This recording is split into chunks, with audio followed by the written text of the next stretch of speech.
Hey, what's up, everybody? It's Rox, and I am coming to you today with the 8th installment of Black Girls on TV. I know last week I called it the 8th installment, but I'm off of my numbers. This is really the 8th one. I didn't realize it until I was updating my playlists, and I realized that I got off track somewhere. So, yeah, and if you guys don't know, I updated all of my playlists, and they should all be up and have all of the new shows in there. So, whenever you get a chance and you don't have anything else to do, then you guys should check out the playlist. Anyway, Black Girls on Television, this is truly just a discussion today because I didn't get to really write out my notes the way I wanted to. So we just kind of going by, we just going to discuss what we remember happening on the show. Okay, you guys, so let's get to it, shall we?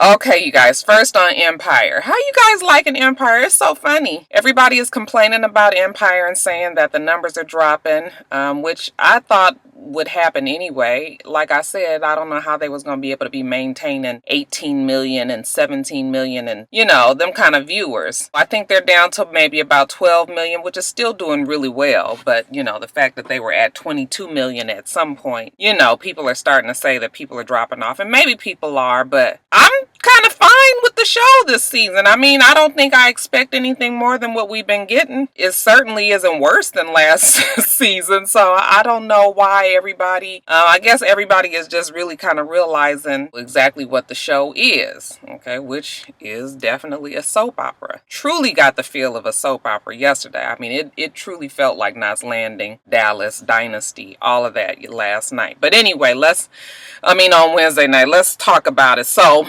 Lucius is out of jail, Roxanne Ford. She's very upset about it, but she's still, vowing that she's going to put the man in jail. Lucius thinks he's a god, you guys, which is real interesting that Danny Strong and Lee, we're going to start putting Danny in this too, that they definitely seem to have some problems with the church. You guys notice that anything that they have to do with the church sort of has a negative connotation to it. Am I the only one that's getting that? Lucius is out. He's ready to take back over the empire. You guys know he can't go in the building though because Roxanne Ford has, limitation or something. He can't go in there because they don't want him influencing the employees. So he's kind of put out of his own job, but that still doesn't mean anything. He's still working through Jamal. Now, in the meantime, over at the Lion Dynasty, Hakeem is working on this 3-girl group. He just released his album leaked his album online. So he's the kind of the it guy right now. He goes to Sway's morning show, and he's talking to Sway about the album leaking. Sway was just like, oh, what your dad think about that? Hakeem says, why don't you call him? I don't know. So Sway calls Lucius. Lucius thinks he's calling because he's out of jail and he wants the exclusive, and he is just like, no, I'm actually calling to find out how you feel about your son leaking his album. Lucius, I knew that boy had a whole bunch of growing up to do. Okay, I'll talk to you later. He hangs up on Sway, so he ain't really too pleased about that. But Hakeem being who Hakeem is, he's very arrogant and confident and cocky in what he does. He says it's gonna be, it's gonna blow up, and he's got this girl group. Sway tells him to bring the girl group down there. Cookie's like, hell no, the girls aren't ready. However, Hakeem is just like, all right, I'm gonna bring them down in a couple of days. Okay, so now you guys know from last week that the girl group is, well, I guess they didn't finally pieced it together, but they ain't really ready to be presented to the world in 2-3 days. So where I got the feeling of the soap opera was when they were all at the house for dinner. Everybody's kind of sitting around, kind of leery about why they're even there. Even Andre was like, why we all here, so he can kill us together? And then Cookie is just like, no, to keep your enemies closer. Lucius slides in the room, he wants his family all together. He's gonna give them this one last chance to give up this foolish thought of the Lion Dynasty and come on and, I don't know, was he saying come back to Empire? I wasn't sure if he was saying come back to Empire, but he was trying to tell them to get rid of the Lion Dynasty, and you guys know Cookie is not fixing to do that, okay? Cookie's whole vision right now is that she is going to get something real nice together for her boys, leave this legacy behind for them. But I really think mostly is because Cookie still ain't got over the fact that Lucius turned her baby into this mega $1 billion label, and she still doesn't doesn't really have a good piece of it. He was just like, you guys are choking on pride. It's hard to get down. You can't eat without me, basically. Cookie, that's when she gets up and she says, I will always eat, baby. It's just not going to be with you. Probably the best scene, I think, of the night, when she gets up and she pulls the runner off the table and all of the food comes down. Lucius, he don't try to stop her. He just grabs his drink and everybody else is just looking at the food all fall down. Jamal like, Lord, my mama. So now we see both sides of what both sides of the label are going through. Cookie is trying to get this girl group into order. She's the choreographer. You get the whole feeling of fame with the stick and trying to get them to get on beat and do push-ups and run and dance and sing and all of that. Okay, so she's kind of micromanaging. She's the old hard-ass Matthew Knowles. She got to get these girls ready to go meet with Sway. And then on the other side, we have Frida. Big Frida, okay? Big little Frida. Frida kind of give you that whole, the whole feel of Dej Loaf. She's a rapper. She was Frank White's daughter. Remember, we saw her when she was visiting her dad in jail. Lucius wants to sign her. So while Lucius is off having lunch with Andre, y'all, Andre is still trying to get back in. He giving them business, advice and all of that and telling them like I could come back, and Lucius is still like, hell no, you ain't coming back. Okay, maybe you should pray to God about that. Okay, that was the other time when I was just like, wow, they really have a problem with this whole thing. Interesting, y'all. Did y'all pick it up? Anyway, Jamal calls Lucius and tells him, Frida is here. She done came with half the hood. She in there, I guess she's rapping. And Lucius was like, whatever you do, you gotta sign her, okay? She's the future of Empire relies on her. Makes Jamal feel some kind of way. But he goes in there, he sits down with her, he try to negotiate with her. Her stupid ass, I guess he's supposed to be her manager. We can't even understand half the words on here. I said, why the fuck you can't understand the words, nigga? I was just like, that was just kind of like, I mean, I know that, they supposed to be from the hood and everything, but you would kind of think that maybe she would have somebody that had a little bit of business sense that's going to come down to this major multi-million-dollar label that's obviously trying to sign you. Okay, then all of a sudden she jump up. We ain't signing with you. I ain't scared of you. Why would you be scared anyway? You got Jamal and Becky sitting there in front of you. Like, who's trying to scare you? I mean, but whatever. She gets away. Lucius is pissed. How could you let her get away? He shows Jamal her video. Yeah, she's dope. Lucius was like, I was gonna make her like our flag, our flagship artist. And so that, like I said, it makes Jamal feel kind of funny because, like, damn it, I thought I was about to be all of that. Maybe I need to go on and talk to Cookie, okay, because at least Cookie was there for me, if anything. Lucius was like, don't make me regret putting you in charge. Okay, Jamal was like, you put me in charge because I'm an artist and I know what I'm doing. And Lucius was like, nah, nigga, I just put you in charge because I felt like putting you in charge. He might as well said that. I still don't understand how Jamal got the position, considering how much Lucius couldn't stand him all last season, but then you turn around and give it to Jamal. Didn't make no sense to me. So let's see what else. Lucius is having this big party now that he's out of jail. He calls Anika down there because he wants her help. Okay, he's trying to crush the Lion Dynasty. He knows that she's been working down there with them. So he tells her, he knows that she's a smart girl. Okay, that even though she's fucking his son and she done kind of stabbed him in the back, he still knows that she's trying to get ahead. So she kind of makes him believe that she's trying to help him out, whatever it is that he tells her. But she goes back and she tells Cookie. She says that she's trying to get back at Lucius, that she's mad at him and all, but to go to Cookie, who treats her like shit, I was just like, okay, but maybe they trying to make these two kind of make amends, because Cookie was giving her a hard time, but then Cookie was like, no, go on, girl, tell me a little bit more about this party. So then when we get to the party, Lucius is there and Jamal is performing, and then in the middle of Jamal's performance, then here comes Timbaland, and it actually was a pretty cool song. Then all of a sudden, it's real dramatic. Somebody throw a fog bomb out, and the room gets smoky, and then the damn DJ takes over the damn DJ booth, and all of a sudden these guys come walking out like they some guards or some shit, and then here come Cookie. She got on a full twisted rope body suit. Okay, I mean, it's just like the top part, like a bodice. I said, girl, you was doing it today, right? Okay, and some little leggings or whatever. She's like, congratulations, Lucius. Okay, Lucius people was like, what the fuck? back. You know, they was fixing to get shit popping. And then Lucius was like, wait a minute. She's proud of her Lion Dynasty, and she presents they artists. And okay, Hakeem comes out and he raps, and actually Hakeem is really, really good. You guys, Timbaland didn't perform with Jamal. Pitbull performed with Jamal with his tight suit. When Hakeem comes out to perform, and then here comes Timbaland. The song is good. Hakeem, you know, he says his mean ass shit, you know, kind of taunting his dad. You know, talking about him doing it to his ex and all of this stuff. You know, Lucius, he's like, you know, he's in between kind of laughing like, only my wife and my damn kids. But you can kind of see that it's also getting to him. You know, after he done had enough of this shit, he'd tell him to cut the music. And then, of course, the bodyguards start arguing and looking like they about to start fighting. And Cookie and Hakeem and all, and they got to get the hell up out of Dodge, okay? Even Jamal was impressed with what his mom and his brother was able to accomplish. So I think Jamal is starting to feel like maybe he has made the wrong decision here. Even later on, Becky tries to tell him, go on and talk to your mom. You know, your mom is always going to be there for you. She loves you. You know, maybe you need to just have this discussion with her. So he was going to go talk to his mom. Okay. And right when he gets there, Lucius pulls up. Jamal gets in the car with Lucius. And then, you know, he kind of has a heart-to-heart with Jamal. And he tells him that, you know, he's going to produce him. And Jamal was like, well, you go on and on about this Frida girl. Okay, I need to be the damn star of this damn show. Everything for me is star quality. Everything. Lucius says, I'm going to be the one for you. I'm going to do it all for you. Yes, you're going to be the big star. So Jamal is happy, but I still feel like Lucius got something under his sleeve. Frida is having a battle rap somewhere. She's rapping against some big dude. They going back and forth. Okay, Lucius just happens to go there. He knows about it. I guess he find out from his hood lawyer. While they're rapping, the guy says some shit real slick about her dad. She get mad. Okay, so she about to pull a gun. Everybody starts screaming, you know, Lucius grabs her and they swing it around. She's shooting the gun and shit all.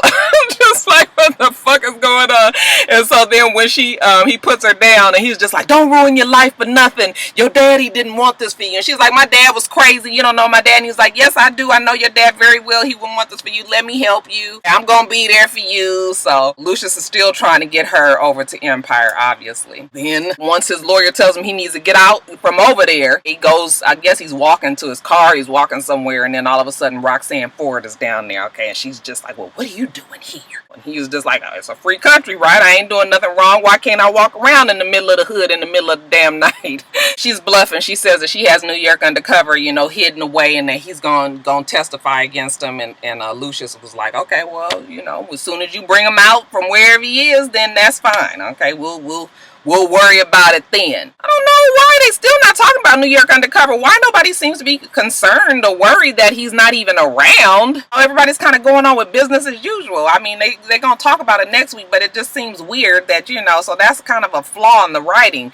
It still needs to be this underlying presence of where the fuck is New York undercover, right? So then at the last scene, it was time for the girl group to go to Sway's radio show. They're all there except for the lead singer. You guys know that she's the one that they have the most problem with. She's very vocal. She knows she's very talented, and she didn't really want to be in this 3-girl group to begin with. They're waiting on her like, where is she? She's about to fuck up the interview. And then all of a sudden Lucius walks in and he tells him that he's bought the damn radio show, y'all. Couple of days, I guess he just went in there and was like, hey, listen, I want to buy this. And if they was able to do this whole big deal in a few days, and now he owns the damn show. Cookie is all like, well, you know, I'm still gonna do what I gotta do, okay? And then the lead Mexican girl, she comes rushing in, and it's like, Hakeem was like, oh, it's over. We not gonna do nothing. My dad done bought the place. And then she was like, I know he did. Okay, and then come to find out she done signed over at Empire. So that's why I was saying that it had that whole soap opera feel to it. Lucius kind of was like, you know, I won this battle. Okay, so, you know, they all disgusted with her and everything. So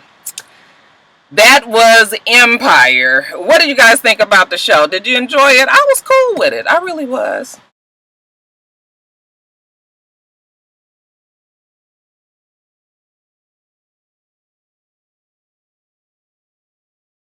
You guys, Scandal. Again, I was cool with Scandal. It got on my nerves a little bit. Anyway, since Olivia admitted to being the mistress, we know that Fitz and Mellie is sitting down in this interview to talk about how wonderful and put together that their marriage is. Abby is frantic to get the damn interview stopped, okay? So she actually pulls a power play, gets the Secret Service to go in there and cut the shit off. Says that the president is in danger. Got to get him to a safe part of the house. The interview is done.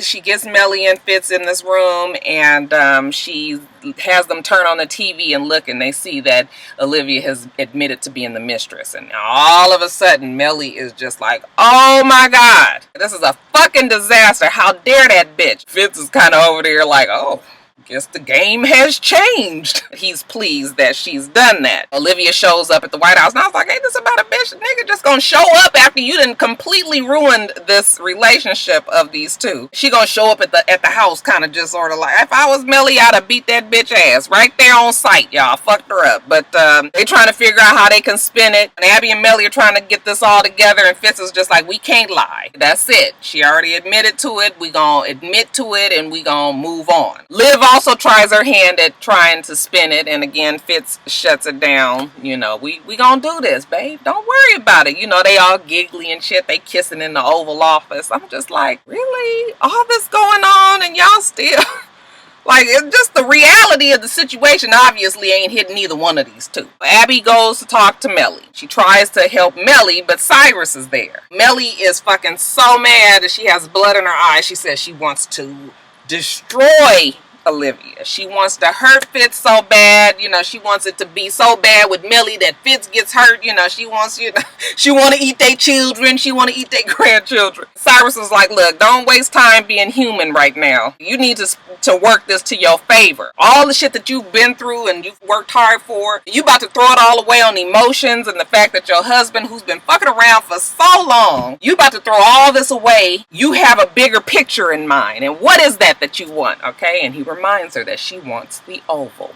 She wants to be the president. So, as of now, Cyrus is negotiating for Mellie. He tells Abby he don't like the damn chief of staff, Elizabeth. I found out what her name is. He don't like her. So he tells Abby that he's only going to negotiate through her. And he tells Abby all their list of demands. Okay, Olivia can't move in the house. She can't take the president's last name. Okay, they have to keep a low profile. You know, they can't be all out in public, you know, husband and wife. A whole bunch of shit. I mean, mistress and husband.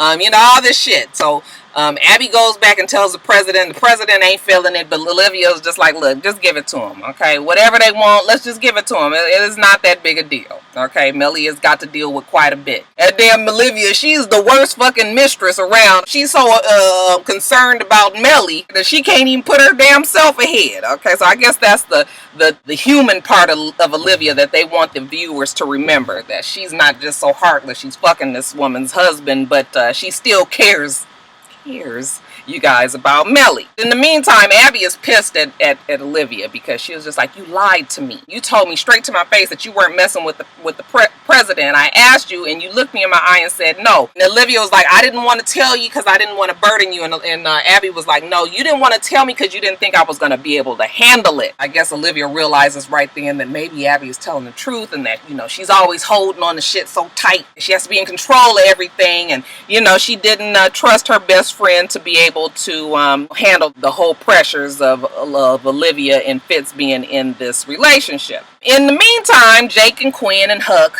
okay, they like the damn three dejectables at the house. They at the damn office. They trying to figure out how to spin this story for Olivia, but they haven't talked to her, so they don't really know what to say. Well, at least Quinn and Huck, they don't know what to say. So when Jake comes in, he was like, look, she's already did it. She's made the decision that she's admitted to this affair. Ain't nothing else we can do, okay? Let's just sit back and get fucked up, okay? So that's what they do. Olivia, again, she's still in shell shock. She goes home. She's laying on the bed. She calls over to the office. Jake is, you know, he's forever there for Olivia, okay? Just say the word. If you need me, I'm there, you know, because she was just like, I think I made a mistake. Maybe not my best move. I shouldn't have said what I said. I guess this is the part of the vulnerable Olivia that we don't normally get to see because, you know, like I said, she's so used to being in control and fixing things. It seems like she would have had sense enough not to say that she was a mistress. I don't know what came over her at that time.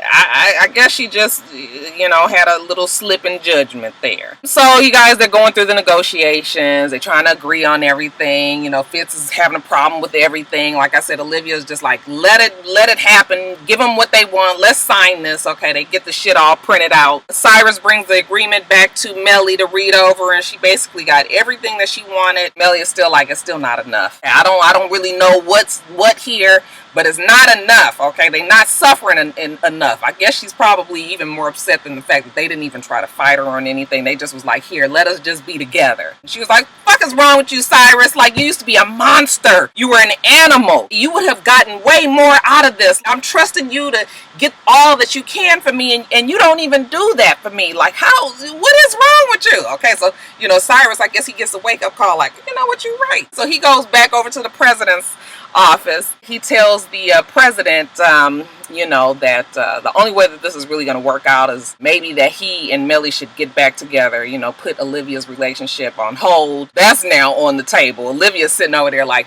put me on hold, right? And so Olivia's upset about it. She has to go take a break. She's walking around the White House. She ends up in Melly's closet. Melly is walking around and she's looking for her hooch. And remember how Melly, you know, when she was in that complete stupor the whole time right after her son was killed, and she was just always drinking. Okay, well, she had hit her off a special bottle somewhere in the closet for times just as these. Okay, so she's looking around, and you know, Olivia's just kind of sitting there looking at her, and Melly was like, did you drink my hooch? Okay, you're gonna need it. Yeah, I hope you know what you're stepping into. You used to be Olivia Pope, and you had that successful business, and you know, that's gonna be no more. Now it's all about the president. You are just going to be his sidekick. You're gonna be his support. And nobody's gonna care about you. Nobody is going to want to know what you feel, what you think. All you are the pretty wife on the side. And did you study all that time at some prestigious school to be decorating 120 fucking Christmas trees and picking out snowflakes? Okay, because that's what your life has become. Okay, that's what you've been deduced to. All that education, all of that you worked hard for, out the window. Nobody cares about that anymore. This is the second time that Olivia has heard this. You guys remember the princess told her the same thing before the princess died in the car accident. Actually, this is the third time that she's been told this, because Daddy Pope has told her this a long time ago. So Olivia, you know, that gets to her, because it's like, no, I work too hard, and you know, and I have my business, and I don't want to just become just, you know, Fitz's mistress slash girlfriend slash, I guess, soon to be wife. She goes back to the office. She tells Fitz, you know what, let's just put the relationship on hold. 18 months, how hard can it be? Fitz is like, well, you talked to Melly, what did she tell you? She's like, she didn't say anything, it doesn't matter. Okay, are you thinking about the shit that I'm giving up in my life trying to be with you? And I was just like, well, why is she saying that? Because he just told her on the phone, on the answer machine, before she admitted to being a mistress, that he didn't want her to give up all that she's worked hard for. Now all of a sudden she's throwing it in his face like, have you thought about what I'm giving up? Bitch, have you thought about, you the one did all this, not nobody else but you. Fitz, he decides to go and talk to Melly, and he apologizes. It's almost as if he heard what I said last week when I was saying how Melly has been there for him, and that she's stood by him, and she supported him, and she's got him to where he is, and that he kind of left her high and dry. So he apologizes basically for all of that. Melly kind of melts. I felt sorry for her when she said, I thought we would die together. I was just like, oh. I was sad for them, y'all. You know, their relationship is so fucked up now. So, the interview is up. Okay, Melly and Fitz is supposed to be sitting down with this interviewer, because the interviewer's like, look, if they're not in here in like 3 minutes, we gonna run the original tape of what they said before Olivia said what she said, and how they lied about their relationship, and he really is in this affair, and that how he broke up the interview and all of that. So you better get them up in here. Abby was like, we're gonna get them in there. You guys gonna give me the original tape, and it's all good. Okay, so Melly's getting all done up. Cyrus goes in there and he does his last plea. He's begging Fitz to let him get his job back. Okay, fire Elizabeth and hire Cyrus. Okay, because Cyrus was put on this earth to serve President Fitzgerald, whatever his last name is, and he wants nothing more to serve him and be be his chief of staff. Fitz don't look up at him. Okay, he finally do after he do that whole long speech, and Fitz was just like, you don't work here anymore, get out.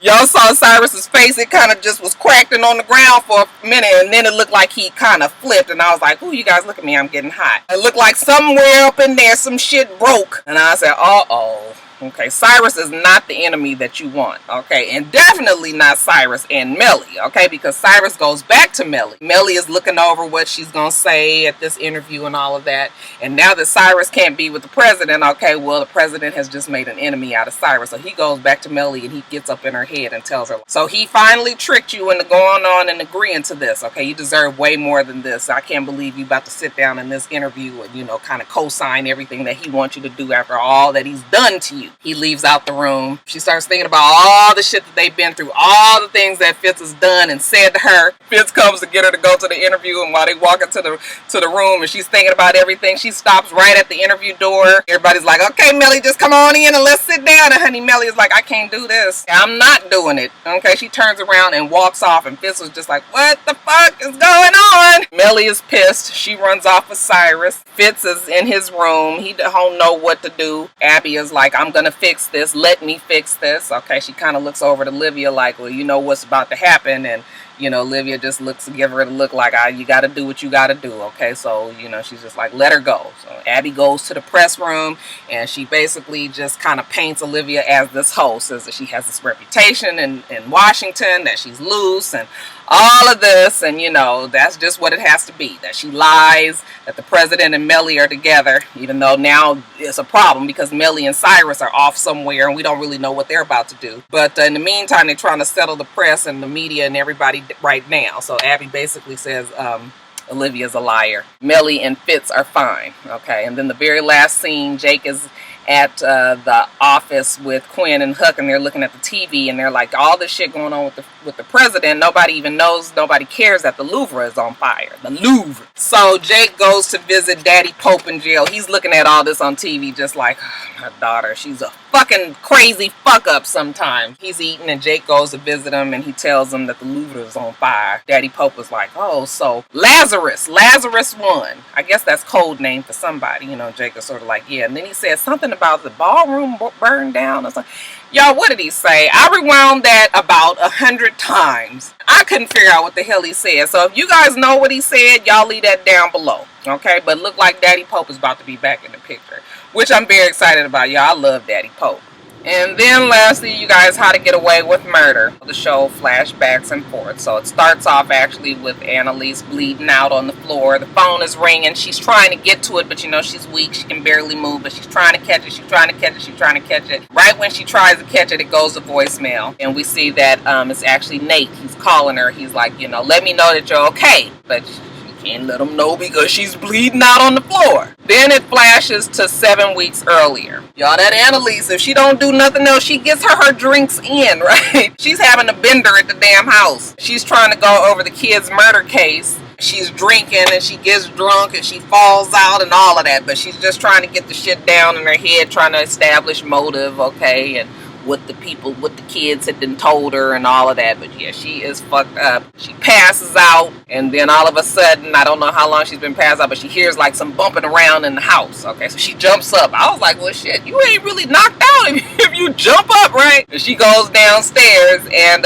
she goes to the basement. I was like, girl, why are you going to the basement? But I can remember one time, you guys, I was home by myself. My husband and the kids were not there. And I heard something bump against the house. My ass was scared, but bitch, I got a gun. And I went outside, me and Jasmine, my dog, and I had my damn light on my phone. I was like, went outside with the gun, and I walked all the way around the house. And my husband was like, Roxanne, if you went outside, you was going to look for somebody, you would have been in trouble. I was like, I'd have been in trouble, but that motherfucker would have been dead. Shit. You ain't gonna get me before I get your ass. But you know, in retrospect, it probably wasn't smart to do that, but shit, I was scared, and I wasn't gonna be able to relax until I knew what it was. Turned out it was, you know, was like a squirrel or some shit, rabbit probably hit the house. Anyway, y'all. So she goes downstairs, and you know, she's like, oh, you know, we think that maybe it's gonna be Rebecca that came back from the dead. Okay, it turns out that she calls Wes over there because it's a mouse. When Wes is leaving, he is asking her, does she miss? And she shakes her head, no, I don't miss, you know, her husband. What was her husband's name?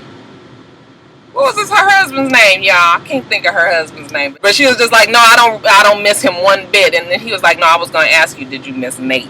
No, you and Nate gets it in quite a bit. Okay, but she's like, I think maybe you better go on and go. Now we find out the case that Annalise is working on this this episode is she's representing a, well, she's not really a prostitute, like a call girl, like I don't know what to call her, but this woman is part of this sex club, and they do what is it called, tantric sex.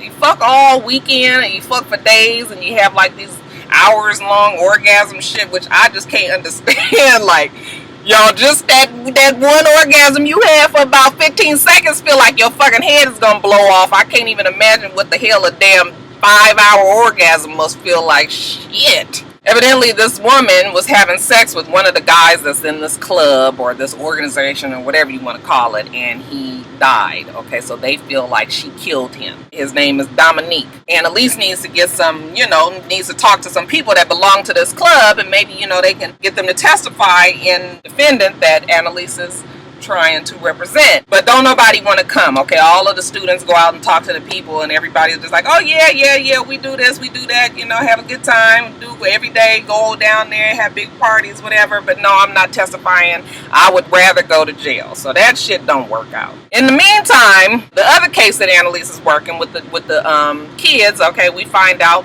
from the tabloids that they see a picture of them kissing. Annalise is pissed, okay? I knew it was something going on with the two of them. They were just a little bit too cozy. Been telling y'all that from the beginning. So Annalise is pissed. Like, what the hell is this about, And he was just like, well, I was just trying to console her. Our parents had just died. And she was like, I don't kiss my damn brother in the mouth when I'm trying to console him. So y'all full of shit. He was just like, well, look, if you got a problem with it, then you know what? We gonna find us a new lawyer. I was like, you probably don't want to do that, honey. Annalise look like she the best in the game. And honey, Annalise will kind of do whatever she got to do to make it happen. What else, you guys? Oh, my notes. It was so sketchy with how to get away with murder. Since Annalise is still working on her case with this prostitute or whatever she is, her name is Tanya. She's talking to her and she finds out that Tanya actually was in love with this guy Dominic. And Dominic was married. So now Annalise was like, well, at least she has motive now. She is upset that he's married and that's why she killed him. The girl was like, no, that's not really what happened. She says that she, when they have these parties, they take all these drugs and, kind of supposed to heighten whatever the sexual pleasure is, and they took nitroglycerin. Dominic was already on Viagra. When you take Viagra and nitroglycerin together, it induces a heart attack. Okay, so that's when he had the heart attack, and Tanya tried to revive him, but he died, and that was that. To just finish off this case for you, honey, Annalise goes back to court. They put the wife on the stand, and Annalise pins the shit on the wife. Says, you know what? I was looking at the medication. Didn't you pick up the medication for your husband? And she was just like, yeah, I guess I did. Maybe not. The wife was just sort of like sketchy on it. And she was like, yeah, you did. It had your name on it.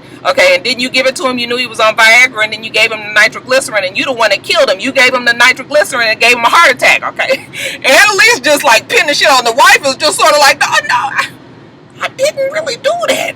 Okay, but it was enough to get Tanya off the hook, even though Tanya is very upset about it. Okay, she jumps up, she runs to the bathroom, she throws up. She's just like so upset that Annalise just did that, even though she admitted to Annalise what she did. So when she comes out the bathroom and she sees Annalise, and she was just like, I can't believe you just did that. How could you do something like that to her? Annalise was like, don't worry about it. The girl ain't going to jail. There ain't enough evidence for her to go to jail. They're not going to try her. And she was just like, but still, how do you sleep at night? And honey, Annalise looked at her and was just like, I sleep alone, okay, on very comfortable sheets. Okay, bitch, that's what I do, and I just got your ass out of jail, so don't be up here with me with this bullshit. Okay, you shouldn't have killed him if that's what you were so fucking worried about. That case is wrapped up, and that right there lets you know, honey, sometimes these defense lawyers, their job is to get their defendant off of the hook. Okay, it ain't talking about who is and who isn't guilty. They're hired to do this job, and that's what Annalise did. Okay, so that's why it may take a special person to be a defendant lawyer. As far as the kids, we find out that Michaela, I'm learning the names, you guys. Michaela has never had an orgasm. She's a little bit of a stick in the mud. Plus, she was dating the gay guy, so the kids all give her a hard time. So she's seeing this new cute guy, the new white guy. When the kids are passing around the phone, showing the pictures to everybody who it is, when Wes looks at it, he remembers that this boy was also in the picture that Rebecca had, that he was throwing out when he was cleaning out the apartment, remember? So he is just sort of like, what's this? So, the guy is supposed to be coming over to pick up Michaela. Wes is just like, meets the nigga outside before he can get up in the house, and he's like, what the fuck you want? Why you here? The guy was just like, I'm coming to pick up Michaela, and he's like, oh, you eggs, and he was like, no, I'm not eggs. Rebecca was eggs, and then he tells the story how they were, foster brothers and sisters, so foster siblings. So Wes was just like, so why are you here? You know something? And he's like, no, I'm trying to find out, where Rebecca is, just like you. Wes was like, well, how about you stay away from Michaela? We try to figure out where he is. Okay, so you think that that's gonna be that. Now, when they're working on, Annalise is still working on her big murder with the siblings, okay, Frank tells her that, hey, he was able to check the IP address on whoever sent the pictures to that tabloid of the kids kissing in the garden, and it turns out that it was one of the workers from the house. She was like the maid or something in the house for the, the rich parents that were killed. So when Annalise goes back to talk to the maid or whoever she is, the maid lets it be known that, the parents were actually abusing those kids and doing some horrible things to them. We don't know what it is. If we do, I didn't see it. You guys, a lot of times when I'm doing, one of the things that I found is a problem when I'm reviewing these shows is a lot of time I'm looking down at my phone and I'm typing in my notes. And I'm not looking at the TV. So that's why a lot of times I miss things that you actually need to be watching it. That's why it's hard to fucking review these shows sometimes, because you miss shit. Because that's how I missed last week on Empire when the judge saw the pictures of, when he was in bondage. I didn't see that because I was looking down. So that's why I'm telling you guys that I might have missed what the parents was doing to these kids. But the maid was just like, yeah, I bet you these kids did kill them because they was really getting treated pretty bad. So now Annalise is just like, oh, okay, she's at home, she's running it through her mind, like, okay, trying to figure out now that the kids have motive, they're trying to get the money, okay, the parents was, abusing them, okay, got all of this established, and, Annalise she's tired, and she's all that, she decides, you know what, I'm fixing to go try to get me some, okay. I forgot to tell you guys one little part when she goes and she kind of threatens the sheriff and lets him know that she got some shit on him. And then we find out after Annalise gets all gussied up that she goes over to Nate's house, dejected, helpless Annalise, and she really, wants to be with him, tonight. She's sorry, she just at least wants to work on this friendship. And he tells her, well, not right now, but I maybe in the future, I just need a little time to try to, trying to deal with all of this. So she's just like, okay. It's like, I'll be giving me some Nate dick soon.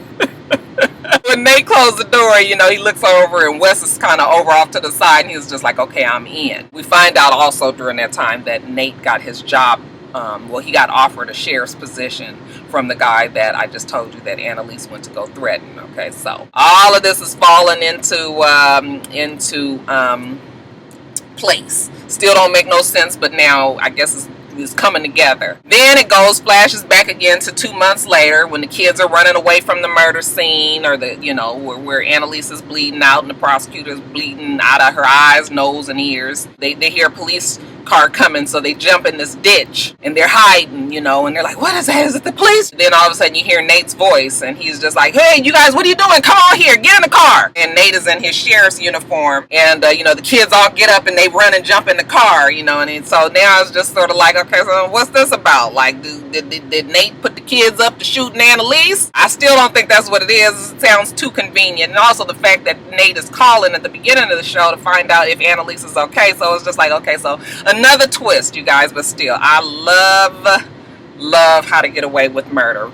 Definitely one of my favorite shows. Definitely the favorite out of the 3 that I reviewed. How'd you guys like it? Alright, you guys, I am so glad I turned on that air. My goodness, I was about to sweat to death. Anyway, you guys, make sure you rate, comment, and subscribe to the channel. I'm itsrox. The channel is for itsrox. Everything else I do will be in the bottom bar. Alright. So I hope that you have a wonderful, wonderful rest of your day, and I plan on doing the same. Until next time, Roxstars. Bye.